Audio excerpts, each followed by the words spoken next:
ich bin der Dominik Hirschi, bin vor 12 Jahren beim Kitesurfen verunfallt und seither bin ich Tetraplegiker. Mein Name ist Chiara Schlatter. Ich hatte vor etwa 8,5 Jahren einen Unfall. Ich wollte mich mit einem Bettlaken von meinem Internatszimmer abseilen und bin mit dem Rücken auf einen Steinstegen runtergefallen. Ich bin Peter Hofstetter und hatte vor etwa 6 Jahren einen Forstunfall. Ich bin seither querschnittgelähmt.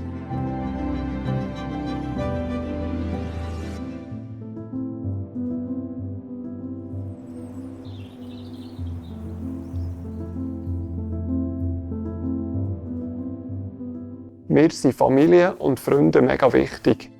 Wir haben einen super Zusammenhalt und ich fühle mich mega wohl, wenn wir einen grossen Haufen zusammen sind.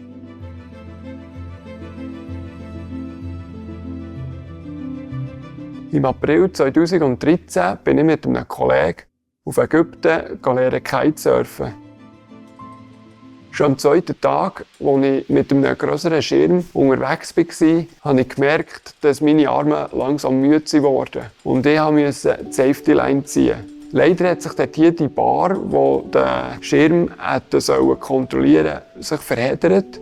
Und so bin ich unkontrolliert in den Himmel gezogen worden. Bei etwa einer Höhe von 6-7 Metern bin ich ins seichte Wasser abgetatscht und gerade sofort gelähmt gewesen. Der Jonas, der Kollege, ist hinter mir nachgerannt und hat immer wieder gerufen, «Is he dead? Is he dead?» Und die Leute haben ihm zugerufen, «Yes, he is dead», weil sie das Gefühl hatten, dass ich gestorben bin, weil ich mich nicht mehr bewegt habe. Und irgendwann mal habe ich ihn gehört und ich habe dann zu ihm gerufen, «Nein, Janu, ich lebe.» Ganz sicher hat das Ereignis mein Leben verändert und hat mir auch, glaube ich, so einen neuen Blick auf das Leben gegeben. Und es wird, glaube ich, auch immer ein Teil von meinem Leben bleiben. Aber ich glaube, so ein wichtiges Puzzleteil in diesem Verarbeitungsprozess war, dass ich regelmässig und immer wieder auf die Intensivstation vom Schweizer Paraplegikerzentrum gehen konnte. Und so wie ein Teil von dem Weg, den der Tommy geht, begleiten. Und das hat mir geholfen, das zu verarbeiten. Ich bin Tetraplegiker.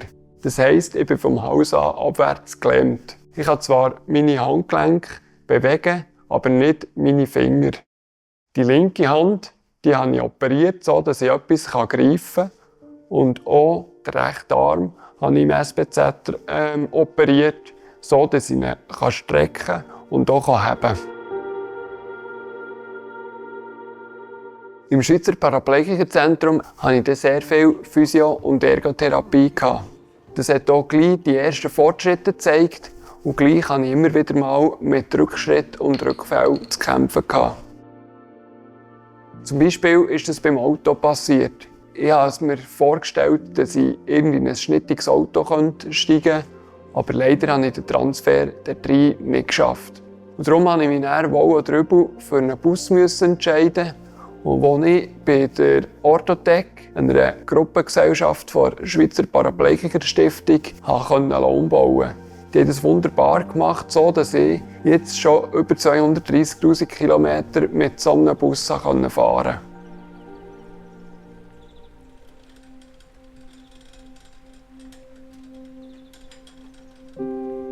Ich habe schon immer gerne getanzt. Vor allem Salsa, Rock'n'Roll, Cha-Cha-Cha und Tango hat mir auch sehr gefallen. Als ich 16 war, bin ich in einem Internat in die Schule gegangen. Eines Abends wollte ich mit meinem besten Kollegen noch nach der Ausgangssperre rausgehen, eins trinken. Und da habe ich mich dazu entschieden, mich aus dem 2. Stock vom Internatszimmer mit Bettlaken runterzuzählen. Das ist leider nicht so gut gekommen. Und ich bin auf einer Steinstege aufgeprallt. Meine Kopfverletzung ist zum Glück wieder voll verheilt, aber meine Wirbelsäule nicht. Nach meinem Unfall bin ich für meine Reha in das Schweizer Paraplegikerzentrum gekommen und dort hatte ich viele Therapien. Hoch, ich bin schon helfen! Unter anderem Physiotherapie, Rollstuhlhandling und ich habe psychologische Hilfe bekommen. In der Orthothek durfte ich mir ganz eigene Rollstuhl aussuchen. Mir war dabei auch wichtig, dass er wirklich auch cool aussieht und wirklich auch meiner Persönlichkeit entspricht. Und das haben sie sehr gut umgesetzt.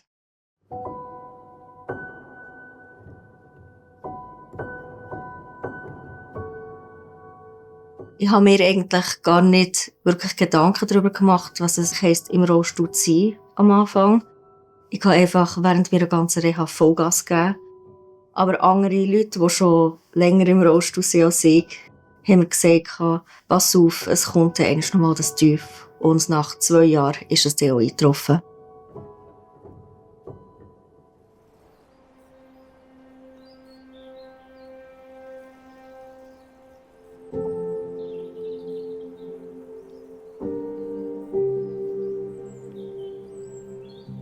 Ich war Bauer mit Leib und Seele. Vor 6 Jahren habe ich einen kranken, hängenden Baum gefällt und als er gefallen ist ein Teil der Krone abgebrochen. Das hat mir den Rücken verschlagen, die Rippe vom Brustbein abgeschlagen und ich hatte auch noch ein Rippe in der Lunge. Ich konnte fast nicht mehr schnaufen und habe gemeint, ich müsse verstecken. Nach dem Unfall hat man mir den Rücken versteift und dann bin ich nachher ins Schweizer Paraplegikerzentrum gekommen, auf Nottwil. Dort habe ich nachher realisiert, dass ich mich nicht einmal mehr im Bett drehen kann. Dann haben wir überlegt, ja, was habe ich denn gemacht vorher, dass wir drehen konnten. Und da habe ich gemerkt, eigentlich hast du gar nichts machen müssen. Du hast dich einfach bewegen.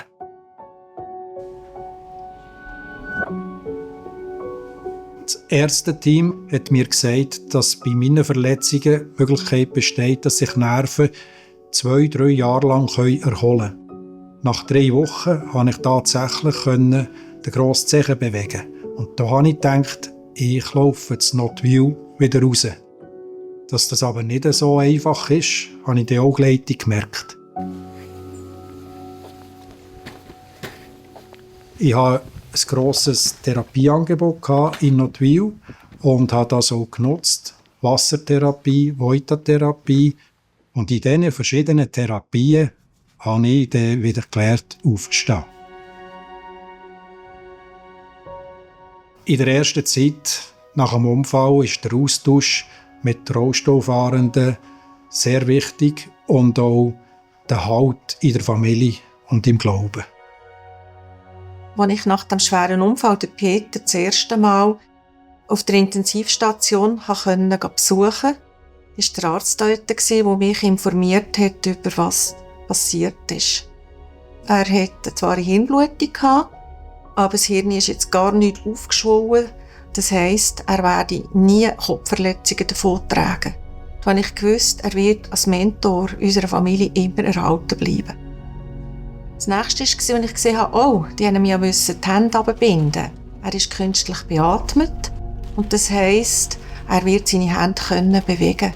Und dann habe ich gewusst, es gibt so einen Haufen Menschen, die mit dem fertig werden. Und dann habe ich gewusst, das werden auch wir als Familie miteinander stemmen können. Nach meinem Unfall wollte ich eigentlich einfach wieder sein wie die anderen in meinem Alter. Aber ich habe schnell gemerkt, dass das nicht möglich ist. Das habe ich zum Beispiel gemerkt bei der Wohnabklärung, wo man schauen musste, dass meine Wohnung so angepasst wird, dass ich mich frei bewegen kann. Aber auch auf physischer Ebene habe ich gemerkt, dass ich einfach nicht mehr gleich sein kann wie die anderen in meinem Alter. Zum Beispiel hatte ich mit Inkontinenz zu kämpfen, mit Blasenentzündungen und vielen Druckstellen, was extrem belastend war für mich.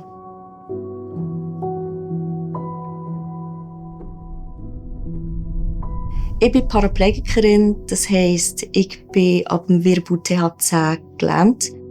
Meine Blase ist davon betroffen, ich spüre meine Beine nicht und ich kann so nicht mehr bewegen.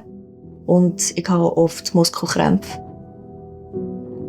Ja, ich weiss nicht, was heute mit ihm los ist.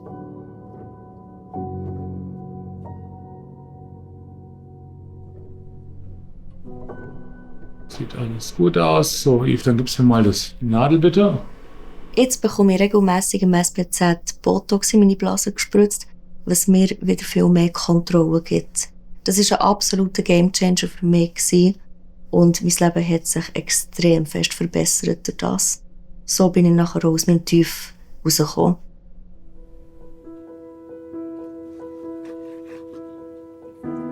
Ich habe mit der Zeit gemerkt, dass es meinen Freunden egal ist, ob ich jetzt laufe oder im Rollstuhl bin. Und als ich das dann wirklich auch gemerkt und gespürt habe, ist es mir auch wieder viel, viel besser gegangen.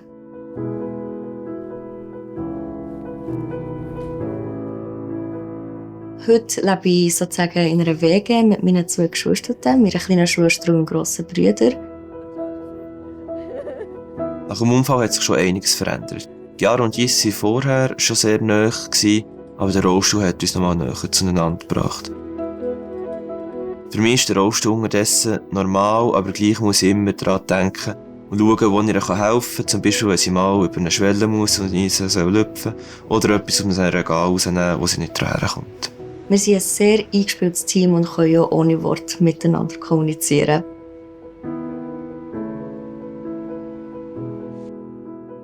In der Reha bin ich mit sehr vielen Themen konfrontiert worden. Und als ich so in den ersten Monaten habe ich gedacht, nein, das schaffe ich nie. Da nehme ich mir lieber das Leben, als dass ich so weiterleben will. Aber der Krigo Hänel, er ist ein Peer in Nottwil, wo die Leute besuchen, die frisch verletzt sind, vor allem, ist mich auch besuchen. Und er hat mir Möglichkeiten aufgezeigt, die ein Leben im Rollstuhl immer noch bietet. Ich habe das dann für mich wirklich auch so genommen. Und seit ich dankbar bin für die Pflege, die Leute, die das machen, kann ich die Hilfe auch viel besser in Anspruch nehmen. Ich würde mich verabschieden von euch beiden. Und gehe es weiter. Tipptopp, super. Schönen Nachmittag wünsche ich noch. Dir auch. Tschüss zusammen. Tschüss. Jeden Tag kommt Spitex vorbei. Damit die dann gewusst haben, am Anfang, was und wie sie es machen müssen bei mir, ist Parahelp, ebenfalls eine Gruppengesellschaft der Schweizer Paraplegiker-Stiftung, sich einführen. Die Pflege am Morgen dauert rund 2 Stunden und beinhaltet Blasen-Darm-Management, Körperpflege, aber hilft mir dann auch, anlegen und dann in den Rollstuhl zu kommen. Auch das ganze Blasenmanagement erfordert mich raus. Alle 6 bis 7 Wochen gehe ich meinen Bauchdeckenkatheter im SBZ auf der Urologie ersetzen. Sie kennen mich dort am besten und ich fühle mich sehr gut aufgehoben bei der Urologie. Damit mein Körper in Schwung bleibt, gehe ich 2-mal in der Woche in die Physio. Dort mache ich einerseits Kraftübungen, aber auch sonstige Übungen, die meinem Körper gut tun. Als ich das erste Mal heimgekommen bin, habe ich realisiert, dass ich nie mehr werde über die Haustüren-Schwellen laufen, sondern was ich in Zukunft werde mit dem Rollstuhl drüber reingehen. Das war hart.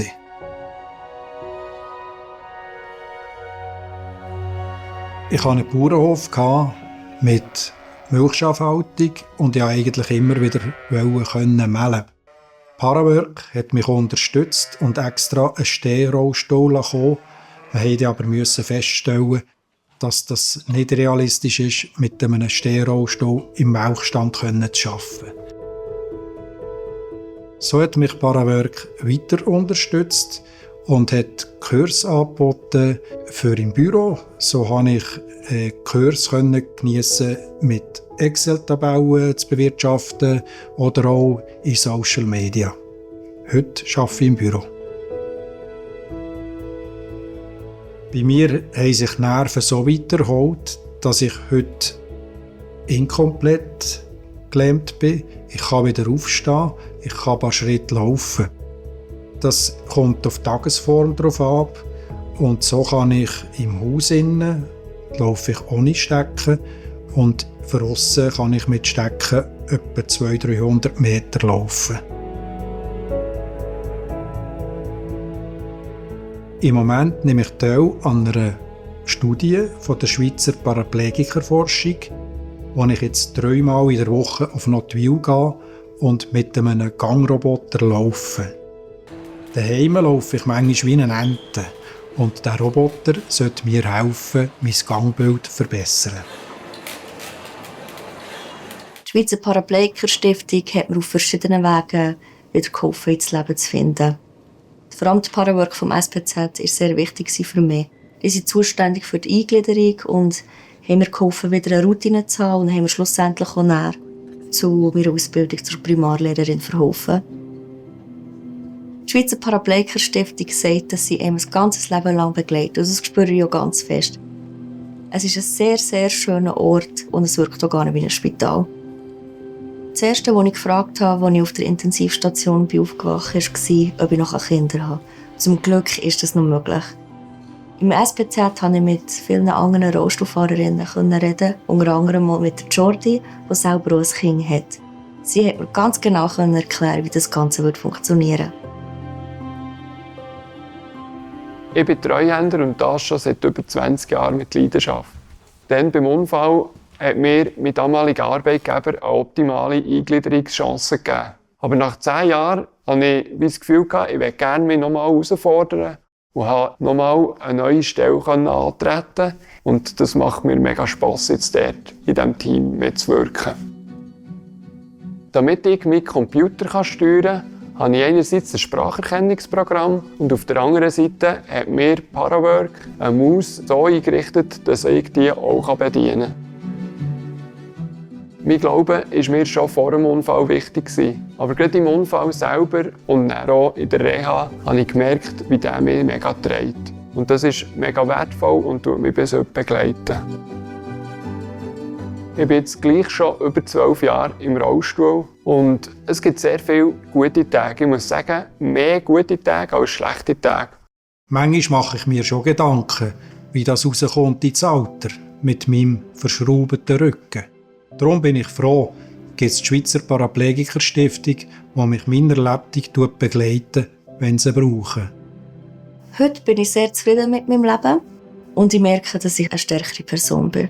Und trotzdem gibt es wirklich die richtigen Scheisstage, die man nicht anders bezeichnen kann. Und gerade in diesen Scheisstagen merke ich, wie mein Umfeld, mein Glaube, meine Freunde, Familie mich enorm tragen und ich sehr dankbar bin dafür.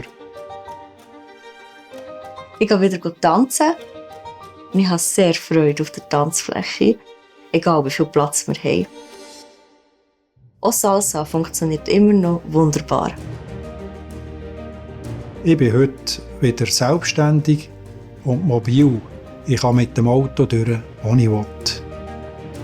Es bringt dir nichts, wenn du lange nachstudierst, was nicht mehr kannst. Ich schaue vorne, was noch geht. Und so können meine Frau und ich schöne Velotouren machen, sei es über einen Pass oder einem Fluss nach.